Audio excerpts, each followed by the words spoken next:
বিচারকরা সেই রায়টাই পড়ে শোনান। প্রিয় সাংবাদিক বৃন্দ, ঝিনাইদহ শুধু একটা টেস্ট কেস, এটা সারা বাংলাদেশের পরিস্থিতি। আমরা সারা বাংলাদেশে দেখতে পাচ্ছি আইন শৃঙ্খলার চরম অবনতি হয়েছে। আমরা সারা বাংলাদেশে দেখতে পেলাম আমাদের হামে শিশু মারা যাচ্ছে, নিউমোনিয়ায় শিশু মারা যাচ্ছে, শিশুদেরকে ধর্ষণ করা হচ্ছে।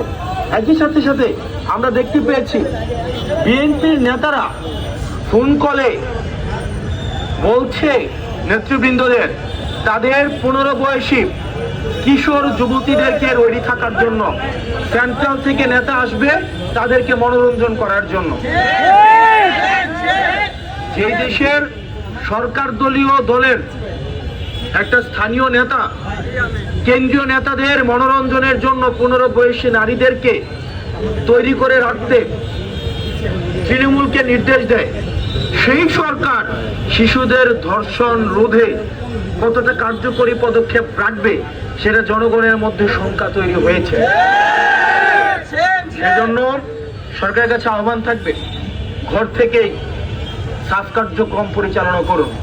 আগে ঘর সংশোধন করুন, আগে দল সংশোধন করুন। দল সংশোধন করলেই তারপরে এই যে আইন বিভাগকে যেভাবে আপনারা দলীয়করণ করেছেন, এইটাকে আপনারা দলীয়করণ না করে সেটাকে স্বাধীন করে দিন।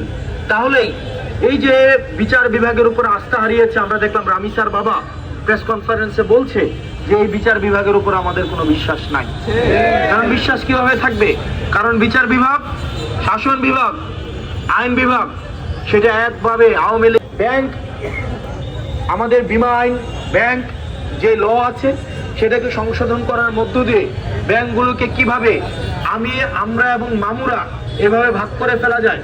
এখন ব্যাংকের যে আইন রয়েছে এই আইন হচ্ছে আমরা এবং মামুরা। কিছু এসালম, কিছু স্বরাষ্ট্রমন্ত্রী, কিছু আইনমন্ত্রী, কিছু চিটাগং কোটায়, কিছু কক্সবাজার কোটায় এই ব্যাংকগুলোকে ভাগ করা হচ্ছে, যেটি বাংলাদেশের অগ্রযাত্রাকে থামিয়ে দিবে। সুতরাং আমরা দেখেছি প্রধানমন্ত্রীর হাম্বল নেচার এবং পিয়ার স্টান্ট ছাড়া, প্রধানমন্ত্রীর হাম্বল নেচার এবং পিয়ার স্টান্ট ছাড়া গত 3 মাসে বাংলাদেশের law and order situation, finance situation এবং আমাদের বাংলাদেশের কর্মসংস্থানের কি অগ্রগতি হয়েছে আপনাদের সাংবাদিকের কাছে প্রশ্ন রেখে গেলাম। আমরা শুধুমাত্র দেখতে পাই প্রধানমন্ত্রী কিছু পিয়ার স্ট্যান্ড করছে, কিছু হাম্বল, কিছু জেস্চার দেখাচ্ছে, সেটি দিয়ে পেটের ভাত এবং বেকারের কর্মসংস্থান হবে না। সেজন্য এবং আমরা দেখলাম স্কুল ফিডিং এর